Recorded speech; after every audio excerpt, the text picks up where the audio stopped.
we have Matt from Ashes to New ready to hop in the show with us. And Matt, how are you? What is up? How you doing? Good, man. Welcome to the show, and My thank you video looks for. like it's lagging. Does it seem like it's lagging to you? A little bit, but that's an issue that we have, man. It's we call it part of the COVID virus, so we're just gonna roll with Right it, on. man. Everybody can hear what you're saying, but yeah, it's a little laggy, but that's okay. We're gonna power through it. You guys aren't laggy at all. That's pretty crazy. I'm gonna try not to look at myself because that's just gonna confuse me. I hear you. So first of all, I want to say thank you for agreeing to do the show. I could. So here's another story that I have from my music travelings and stuff.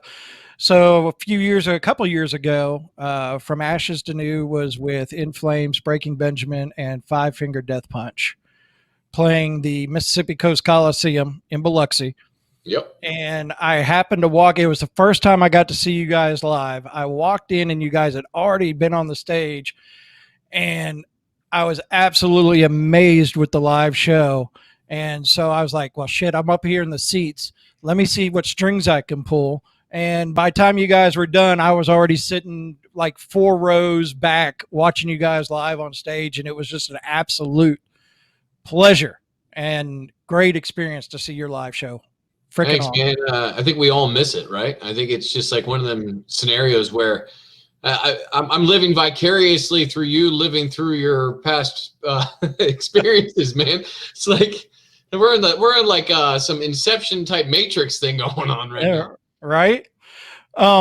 So tell me, From Ashes to New has some new stuff out or released last year. Now, with Panic, you had Panic on there, and Panic's turned into one of my favorite videos because of the story that you guys put on the front of that video of what it took to get that video to shoot in the middle of all of that COVID starting and all of that. Can you kind of run us down how hard it was to get that video done?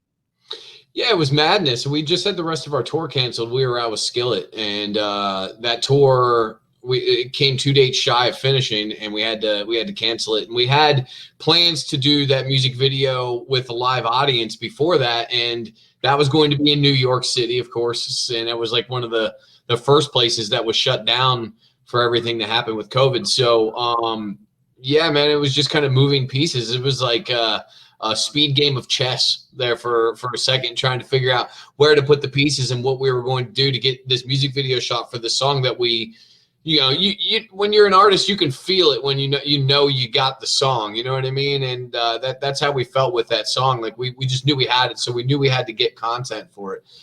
So it was wild, man. I mean, there was no restaurants were open. There was like one hotel open in the entire. We went to Rochester, New York, instead of New York City, and shot in a. Ironically, it was not Comcast, but it was a cable building, and it was like a call center for a cable company. And I say ironically because I used to work for a cable company before my band got signed.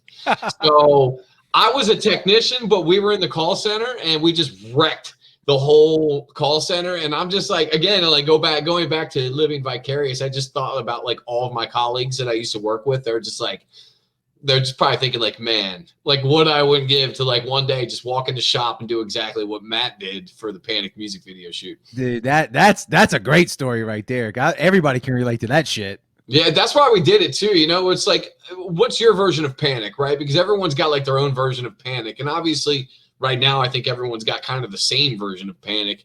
But you know, at that point, it was like everyone's got their own version of Panic, and I'm like, well, how do we describe that? I'm like, I don't know. A lot of people work in the office. Why don't we just destroy one?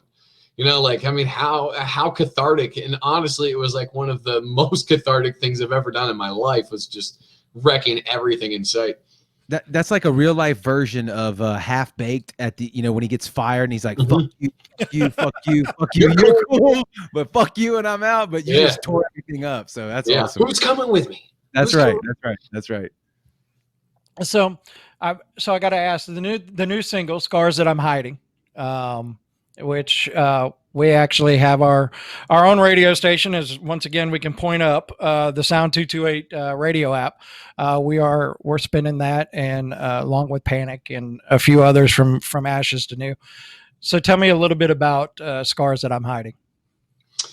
I mean, we keep our songs kind of open ended, right? And I kind of want to get into more like what it means to people is what it may necessarily mean to us. Because I think that everyone has that song, right? That they pull from that it's like, oh, that's me. That's exactly how I feel. And Panic really hit that chord with a lot of people. And I think Scars That I'm Hiding is doing the same because it really is giving people the voice to say, okay, I've got these scars, whether they're emotional or they're physical, and I shouldn't be afraid of them because they define my character, they define who I am, and they let me move past them, and they're a building block to the future me. And you know, I don't know that I've met anybody, unless like a newborn, that doesn't have that, you know, trait, that doesn't have some sort of scar that defines who they are. Absolutely. Oh, Yeah, I can dig that. And I mean, everybody will read into it a little bit differently. So that's cool. I mean, that's kind of that's the broad story of it, right? Is we've got these shadows that follow us around. We've got like these skeletons in the closet or whatever it is. You know, if you've been in a domestic abuse relationship type thing, or you know, a past with drug addiction or alcohol addiction or those types of things. Those are all different types of scars that we all have. And I think that's what makes us all unique, but at the same time, it makes us all relate to each other and a lot of the same. So we're in this pandemic era. And at one point everybody's like, all right, we're getting back to live shows here soon. And then things have started back up again, you know, just kind of running. We don't really know what's going on, where it's going, and how long it's going to be. But have you guys kind of teased around or toyed around at looking at doing any shows in 2021 as far as tours or anything like that? Everyone like tries to be optimistic, right? Right. And I even said to my one buddy today, I said, at what point does optimism become naivety?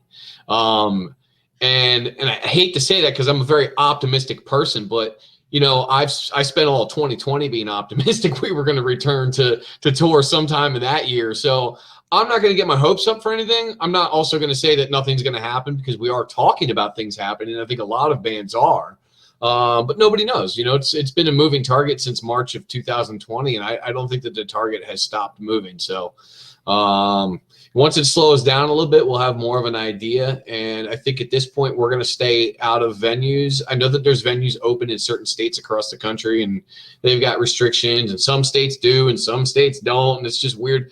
I think at this point, we're going to stay away from it until it becomes, you know, unless it becomes gets to the point where we can't eat. And then obviously you got to do something, you know what I mean? Right.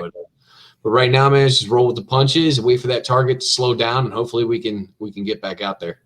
I'm gonna tell you this. I mean, and Michelle said it right here. I'm gonna pop it up with just the frustration and needing live music, because I can tell you right now, when you guys are ready to play out, we want to find a way of getting you guys back into Biloxi. I love it down there. Funny story about Biloxi, man. We always end up staying at the same Holiday Inn Express on the strip right down there by the beach for some reason. And I don't know why, but I guess it's because maybe they let our bus park in the parking lot. I don't know what it is.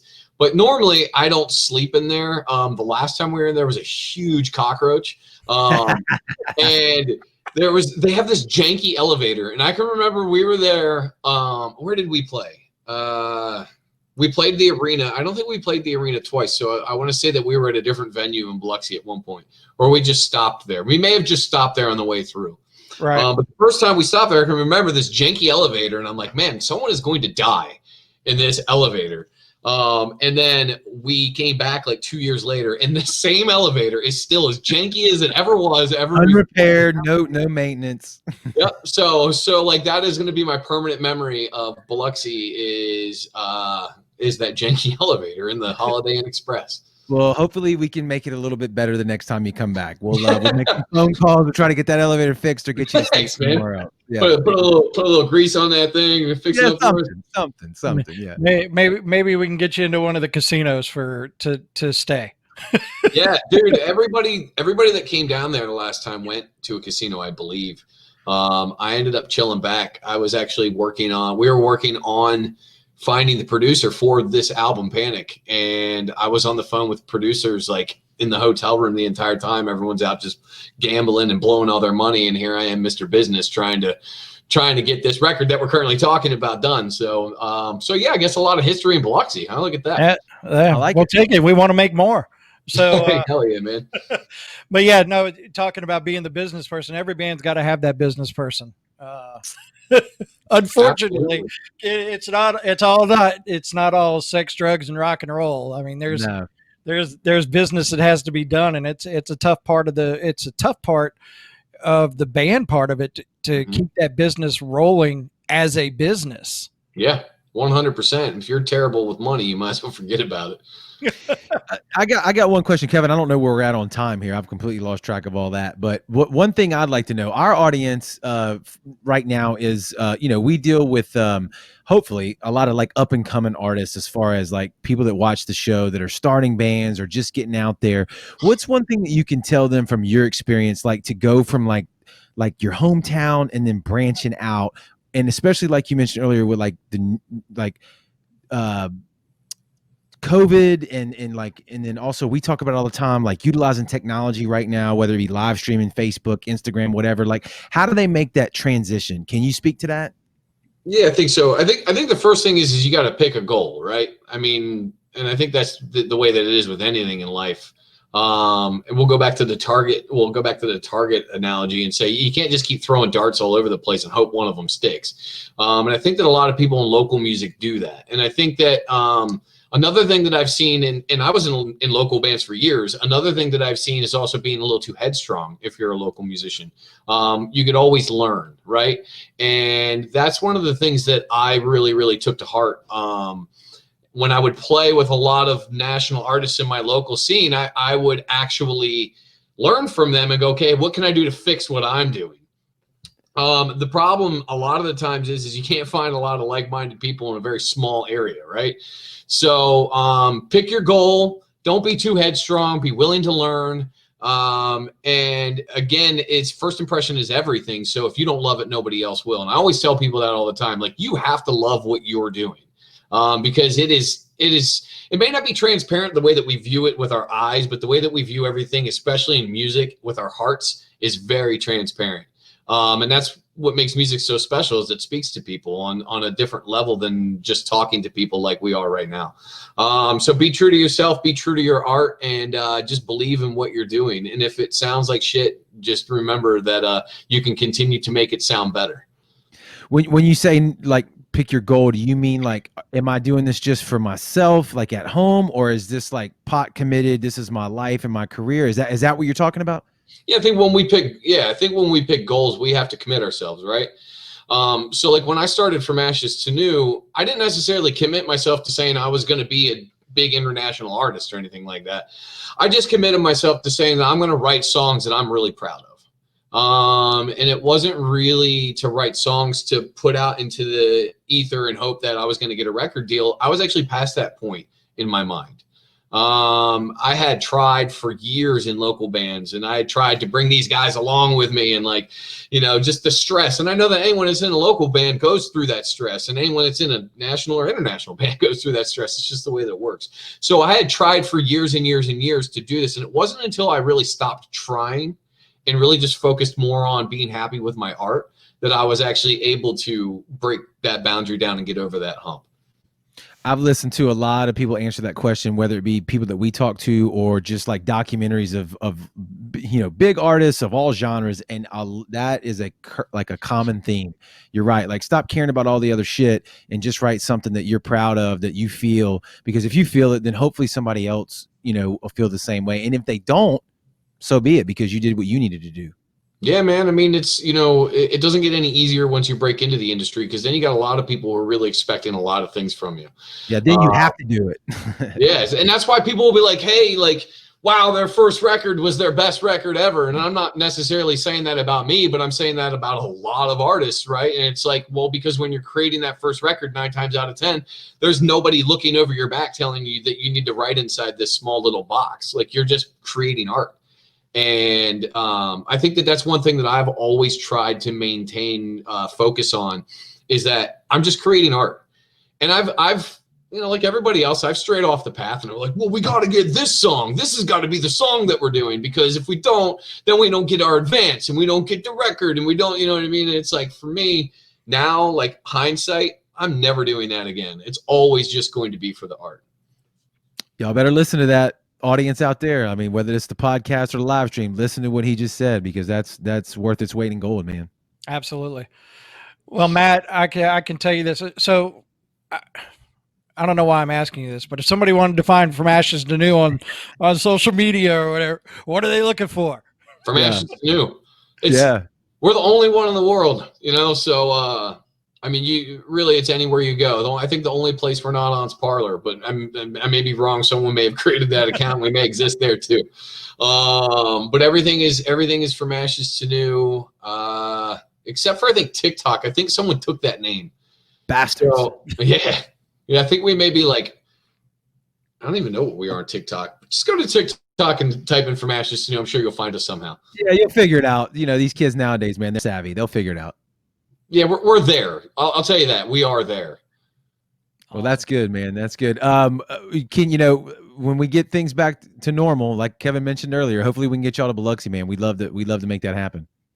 Oh man, I'm so down. I'm gonna get some gambling on, go to the beach for a little bit. I haven't been out to the beach at all. I was actually sick when I was there. That's another thing I remember. When I was on the Five Finger Death Punch tour, I had some sort of stomach bug. So man, a lot of memories in Biloxi, man. I have to come back and maybe make a couple good ones. There you go. Let me ask you for a prediction. If everything goes right with COVID, as far as meaning the vaccine rolls out like it should, and hopefully we can kind of hopefully put it behind us, but even if not, if we can just kind of get back to some sense of normalcy, do you think that the music fanatics are going to be just coming out in droves for live shows? Because I think they're going to be. I think it's going to be like a whole new appreciation. Do you want a short answer or a medium or a long answer on this one? I mean, however you feel like rolling, man. We're here. All right. So I think it's going to be whatever the media tells people. Unfortunately, I think that's the answer here. And I'm not saying that that's what everybody's going to do. That's not what I'm saying. I'm just saying that a lot of the times it's really like, if the media goes, hey, it's safe, go out to the concert venues, then you get the Twitter sphere, and the Twitter sphere is going, oh, it's safe, we can go out to the music venues. So really, I don't think that it's going to really depend on the individual. It's going to depend on what people consume. And I think that's the headache that we've kind of got into nowadays, is it's all about consumption. And, I think that's the sad part of it is it's going to really rely on that. And, but I think once the all clear is there, then yes, everybody is going to just freaking swarm it. It's going to be insane. Yeah. Well, that was the answer that we needed, not the answer that we wanted, right? Hey man, I'm all about facts and truth, my man. I ain't out here talking about anything that's not true. I don't like spreading a bunch of bullshit around. I live in the middle of Amish country. There's enough bullshit out there. I don't need it in here. Yeah. I think the fanatics are going to be there regardless, but I think you're right overall, man. That's actually unfortunately correct. So, man, we appreciate you jumping on here with us tonight. This has been fun. I can only imagine what it'd be like if we were all in person hanging out in the studio. So this was cool. Yeah, right. One of these days, my man, we'll be back at it. We'll do it. We'll make it happen. It'll be a lot of fun. I love it, man. We appreciate your time. We'll make it happen, and you make it happen on your end. It'll happen at some point. Hell yeah, man. Your studio looks a lot better than mine. Oh, no. Hold up. So that's how. Let me see if I got a green screen. Are you doing it, Kevin? Kevin. Yeah. So yeah. See there. I was like, damn, he's got some. He's legit in there, man. All right. Nope. Totally internet bullshit. Because I'm actually in my studio right now, and I'm like, man, he's got me beat up. He's got the guitars and everything. Like, real nice. Hey, the Coors Light sign is real, though. Like, give it up for Coors Light. That's for real. I was actually hoping that was a green screen option, man. Like, once he did that, I'm like, I hope that I get a Miller in the back. Maybe we could have Beer Wars. Oh, nice. Yeah, there you go. I heard you say, I'm just, man, damn. But hell yeah, guys, I appreciate you guys having me, man. And like I said, once we get back at it, Biloxi's definitely on the list, man. All right. Okay, man. Look forward to seeing you. Thank you so much for joining us. Hell yeah, We appreciate you. it. All right. Thank you. Yeah. Take care.